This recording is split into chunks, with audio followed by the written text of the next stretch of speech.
மக்களே, நாங்க 2 பேரும் எங்க பைக்ல வந்துட்டு இருந்தோம். இவர் எங்களை நிறுத்தி எங்க 2 பேரும் டாக்குமெண்ட்ஸ் கேட்டாரு. நாங்க எல்லாத்தையும் கொடுத்துட்டோம். அப்படி இருந்தும் 1000 ரூபாய் காசு கொடுத்தாதான் விடுவேன்னு சொல்றாரு. என்னப்பா இப்படி போய் பேசுற? நீ ஹெல்மெட் போடாம வந்துட்டு இப்ப மாத்தி பேசினா எப்படி? சார், ஏன் சார் போய் சொல்றீங்க? நாங்க ஹெல்மெட் வச்சுட்டு ஏன் சார் போடாம வரணும்? நாங்க ஏன் சார் போய் சொல்ல போறோம்? என்னை பத்தி ஸ்டேஷன்ல இருக்கிறவங்களுக்கு நல்லாவே தெரியும். வீடியோ தானே எடுக்கிற, எடு.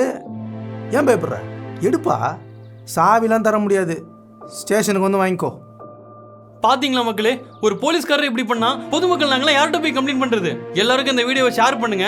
நீங்களும் எங்களை மாதிரி போலீஸால பாதிக்கப்பட்டிருக்கீங்கன்னா என்னோட ஃபேஸ்புக் பேஜ் அண்ட் யூடியூப் சேனலை சப்போர்ட் பண்ணுங்க.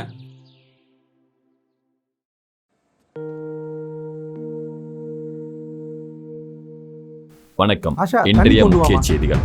சென்னை பல்லாவரம் போலீஸ் ஆய்வாளர் திலீப் பாண்டியன் பொதுமக்களிடம் லஞ்சம் வாங்கிய புகாரால் வேலைநிறுத்தம் செய்யப்பட்டுள்ளார். மேலும் இவர் மீது வழக்கு பதிவு செய்யப்பட்டுள்ளது.